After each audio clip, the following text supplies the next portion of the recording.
Hello guys, welcome back to our YouTube channel SM math classes. आज का जो हमारा टॉपिक है बहुत ही ज़्यादा इम्पोर्टेंट टॉपिक है गाइस, क्योंकि आज के जो टॉपिक में हम लोग डिस्कस करने वाले हैं वो टॉपिक का नाम है बी फार्मेसी सिलेबस के बारे में डिस्कस करेंगे, जो मैथमेटिक्स से रहता है। आपका फर्स्ट सेमेस्टर का जो एग्ज़ाम होती है बी फार्मेसी का, उनमें एक पेपर क्या रहता है, मैथमेटिक्स रहता है। तो सो गाइस, वीडियो अच्छी लगे तो जरूर शेयर करेंगे, सब्सक्राइब करेंगे और साथ ही साथ बेल आइकन को भी प्रेस करेंगे और दोस्तों में भी शेयर कर देंगे गाइस, क्योंकि इस ऑनलाइन क्लास के माध्यम से आपका फार्मेसी के जितने भी क्वेश्चन पूछे जाते हैं, प्रीवियस क्वेश्चन कितने पूछे जाते हैं, कितने मार्क्स के क्वेश्चन पूछे जाते हैं, कितने सेमेस्टर में आपकी एग्ज़ाम होती है, कि एग्ज़ाम का जो पैटर्न होती है वो किस टाइप का होते हैं, कि इंटरनल होता है, एक्सटर्नल होते हैं, इंटरनल में कितने मार्क्स के क्वेश्चन पूछे जाते हैं, एक्सटर्नल में कितने मार्क्स के क्वेश्चन पूछे जाते हैं, इन सारे टॉपिक के बारे में डिस्कस करेंगे। तो सो गाइस, आप वीडियो को शुरू से अंत तक जरूर देखेंगे।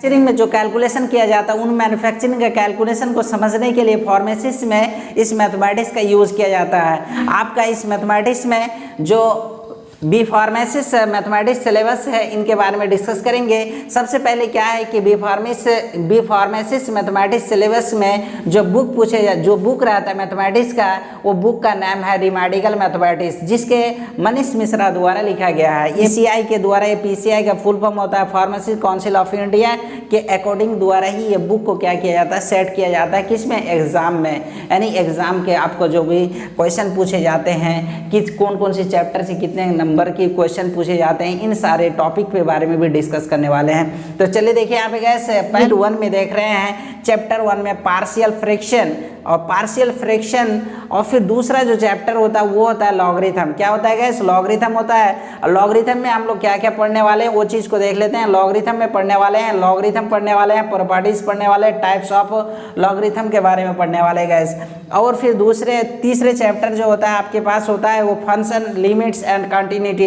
इनमें भी ये पूछे जाते हैं, फंक्शन के बारे में पूछे जाते हैं, लिमिट्स के बारे में पूछे जाते हैं, कंटिन्यूटी के बारे में पूछे जाते हैं। देखिए गैस, जब भी किसी चीज़ का मैन्युफैक्चरिंग होता है तो उसमें लिमिट की ज़रूरत होती है।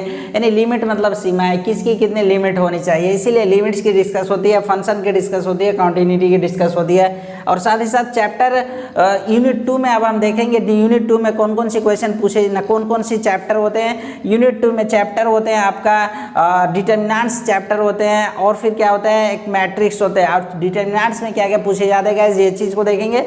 डिटर्मिनेंट्स में पूछे जाते हैं आपके पास जो है वो है डेफिनेशन पूछे जाते हैं डिटर्मिनेंट्स में, और एक क्रेमर्स रूल होता है। यानी ये आपके पास क्रेमर्स रूल जो एक थ्योरम के तहत आता है, उनके बारे में भी ये क्या किया जाता है, डिटर्मिनेंट्स में पूछे जाते हैं। और साथ ही साथ आपके पास जो है मैट्रिक्स है, मैट्रिक्स में क्या क्या पूछे जाते हैं, इन चीज़ को देख लेते हैं। मैट्रिक्स में डेफिनेशन पूछे जाते हैं, इनवर्स ऑफ मैट्रिक्स पूछे जाते हैं, ट्रांसपोज ऑफ मैट्रिक्स पूछे जाते हैं, सॉल्यूशन ऑफ लीनियर इक्वेशन भी पूछे जाते हैं। यानी इन सारे टॉपिक से क्या करते हैं, क्वेश्चन पूछे जाते हैं गाइज। और चलिए आप 3 और 4 को, यूनिट नंबर 3 और 4 को समझने की कोशिश करते हैं गाइज। देखिए यहाँ पे सबसे पहले क्या है कि आपके पास यूनिट नंबर 3 में जो है डिफरेंशिएशन है। क्या है?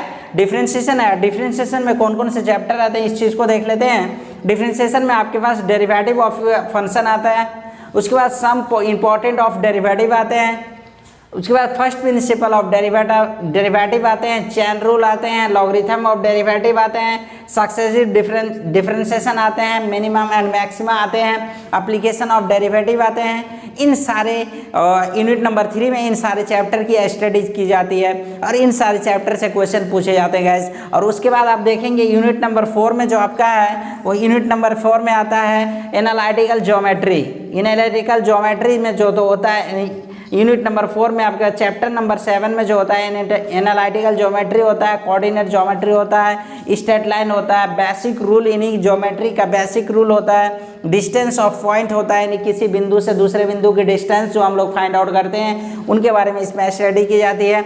उसके बाद डिस्टेंस बिटवीन ऑफ 2 लाइन्स, यानी दोनों लाइन के बीच का जो एंगल फाइंड आउट करते हैं उनके बारे में बताया जाता है। और फिर यहाँ पे दोनों लाइन के बीच जो एंगल फाइंड आउट होता है, साथ साथ उनके डिस्टेंस जो होते हैं, दोनों लाइन के बीच जो डिस्टेंस होते हैं उनके बारे में भी डिस्कस होती है।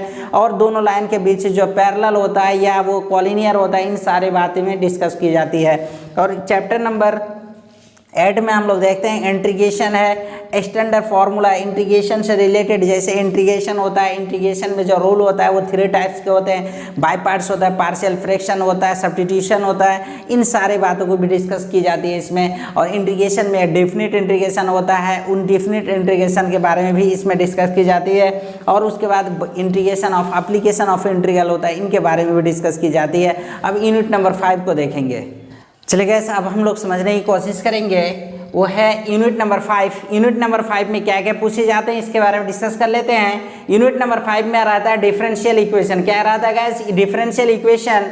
उसमें डिफरेंशियल इक्वेशन में आपको बेसिक डेफिनेशन रहता है, उनके बाद फॉर्मूला ऑफ डिफरेंशिएशन रहता है, उसके बाद आपके पास सॉल्यूशन ऑफ डिफरेंशिएशन रहता है। और चैप्टर नंबर क्या देखेंगे? चैप्टर नंबर 9 का था डिफरेंशियल इक्वेशन। अब चैप्टर नंबर 10 में है Laplace transformation, inverse of Laplace है, और एप्लीकेशन ऑफ लैप्लेस है, और एप्लीकेशन ऑफ फार्माकोनिस्ट है चैप्टर नंबर 11 में। तो इस तरह से आपका बी फार्मेसिस्ट का जो सिलेबस होता है मैथमेटिक्स का, तो इस तरह का सिलेबस है गाइस।